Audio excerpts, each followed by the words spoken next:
अमेरिकी राष्ट्रपति Donald Trump एक बार फिर टैरिफ बम फोड़ने का प्लान बना रहे हैं। अब आप सोच रहे होंगे कि टैरिफ बम तो वो पहले से ही फोड़ चुके हैं, लेकिन एक और नया प्लान अमेरिका के अंदर खेने जो है वो चल रहा है और इस बार वो दवाओं पर भारी भरकम टैक्स लगा सकते हैं। ये बहुत बड़ी जानकारी निकल कर सामने आई है। देखिए, अमेरिका को भारत भी दवाई यहाँ पर भेजता है, ये सबके सामने है। ये उसका जो एक बड़ा हिस्सा है वो हमेशा से सामने आता रहा है। लेकिन अमेरिकी राष्ट्रपति डोनाल्ड ट्रंप एक के बाद एक कई चीज़ों पर टैरिफ लगाते जा रहे हैं। हालांकि खुद उनकी नीतियों की आलोचना उनके घर में भी हो रही है, यानी कि अमेरिका में भी कुछ स्वर ऐसे उठ रहे हैं जो बता रहे हैं कि किस तरह से ट्रंप की नीतियों का खामियाजा यहाँ पर अब रिश्तों को लेकर यहाँ पर भुगतना पड़ रहा है। और इस बार वो ऐसी चीज़ों पर भारी टैरिफ लगाने की सोच रहे हैं जो हर शख्स के लिए बेहद ज़रूरी होती हैं। दरअसल ट्रंप प्रशासन दवाओं पर भारी टैक्स लगाने की जो सोच यहां पर सामने ला रहा है वो वाकई अपने आप में फिक्रमंद करती है, इसमें कोई दो राय नहीं है।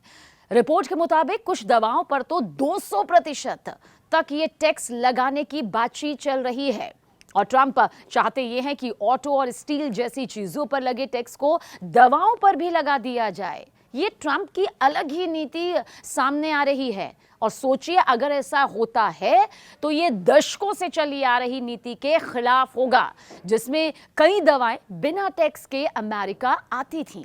भारत पर असर भी दिखाई दे सकता है, विश्लेषक यही कहते हैं। जो आर्थिक विश्लेषक हैं उनका यही मानना है। एक्सपर्ट्स का क्या कुछ कहना है इसे भी आप समझिए। दरअसल एक्सपर्ट्स का कहना यह है कि इससे दवाओं के दाम बढ़ सकते हैं और सप्लाई में दिक्कत भी आ सकती है और साथ ही दवाओं की कमी होने का भी खतरा यहां पर मंडराता नजर आता है। अब इस बीच ये समझिए कि आखिर इतना टैरिफ क्यों लगाना चाहते हैं। दरअसल दवाओं पर 200% यानी कि 200% टैक्स लगाने के लिए ट्रंप साल 1962 के ट्रेड एक्सपेंशन एक्ट के सेक्शन 232 का हवाला दे रहे हैं। बाकायदा सोचिए किस तरह से ट्रंप ने पहले से ही तैयारी कर ली है। उनका कहना यह है कि कोरोना यानी कोविड-19 महामारी के दौरान दवाओं की कमी और जमाखोरी देखने को मिली थी, इसलिए अब घरेलू उत्पादन बढ़ाना जरूरी है।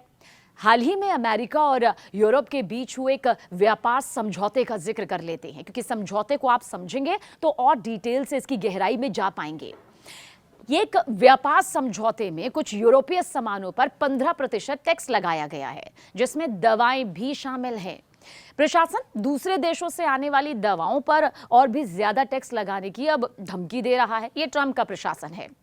अगर ट्रंप दवाओं पर 200% टैरिफ लगाते हैं तो जाहिर सी बात है इसका असर अमेरिका में दवाओं को खरीदने वालों पर पड़ेगा और आप समझिए किस तरह से ये पूरी तस्वीर यहाँ पर बदलती हुई नजर आएगी। बहुत सारी रिपोर्ट्स देखिए अब तक सामने भी आ चुकी है। पिछले महीने ये भी कहा गया था कि टैक्स का सबसे ज्यादा असर उपभोक्ताओं पर होगा। उन्हें फार्मेसी में दवाएं खरीदते वक्त सीधे तौर पर और बीमा प्रीमियम के रूप में अप्रत्यक्ष रूप से महंगाई का सामना करना पड़ेगा।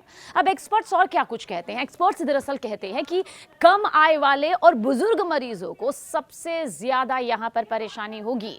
यह भी कहा जाता है कि अगर 25% टैक्स भी लगता है तो अमेरिका में दवाओं के दाम 10 से 14% यहां पर बढ़ सकते हैं, क्योंकि स्टॉक खत्म हो जाएगा। यह फिक्स्ड इनकम वाले लोगों के लिए बहुत बड़ी रकम है। किन दवाओं को अब ज्यादा खतरा है, यह बहुत सिलसिलेवार तरीके से आप समझ लीजिए, क्योंकि सिर्फ दवाएं दवाएं कहने से आपको वो कॉन्सेप्ट जो है अभी टैरिफ बढ़ाने को लेकर साफ नहीं हो पाएगा। आइए आपको बताते हैं। अमेरिका में ज्यादातर जेनरिक दवाएं बिकती हैं। रिटेल और मेल ऑर्डर फार्मेसी में बिकने वाली दवाओं में से लगभग 92% यानी कि 92% जेनरिक दवाएं होती हैं और जेनरिक दवा बनाने वाली कंपनीज कम मुनाफे पर काम करती है और वो ज्यादा टैक्स नहीं दे पाएंगी। एनालिस्ट क्या कहते हैं, वो कहते हैं दरअसल कुछ कंपनीज टैक्स देने की बजाय अमेरिकी बाजार छोड़ सकती हैं। भारत जेनरिक दवाओं का देखिए एक बड़ा सप्लायर है। अमेरिकी सरकार ने भारत की दवा कंपनियों को टैक्स से छूट दी है, क्योंकि भारत से आने वाली दवाएं सस्ती होती हैं। लेकिन आप समझिए किस तरह से अमेरिका में दवाओं के आयात में भारत की हिस्सेदारी अगर देखी जाए तो करीब 6% है। अमेरिकी नीति निर्माताओं को यह मालूम है, पता है कि उनका सिस्टम जो है वो भारतीय सप्लाई पर डिपेंड करता है, निर्भर करता है। और कुछ साल पहले तो देखिए भारत में एक फैक्ट्री में दवा बनना बंद हो गया था, जिससे कीमोथेरेपी की कमी हो गई थी। ऐसे में भारत से जो दवाएं आती हैं उन पर अभी टैक्स शायद नहीं लगेगा, क्योंकि वो दवाएं सस्ती होती हैं और अमेरिका के लोगों के लिए ये जरूरी भी है। लेकिन इतना तय है कि अगर अमेरिकी राष्ट्रपति डोनाल्ड ट्रंप 200% टैरिफ दवाओं पर लगाने की सोच रहे हैं तो ये रिश्तों को तो और खटास पैदा करते हुए, इसकी खाई को और बढ़ाता हुआ, गहरी करता नजर आता है। लेकिन आर्थिक लहजे से भी बहुत कुछ उथल पुथल देखने को मिल सकती है।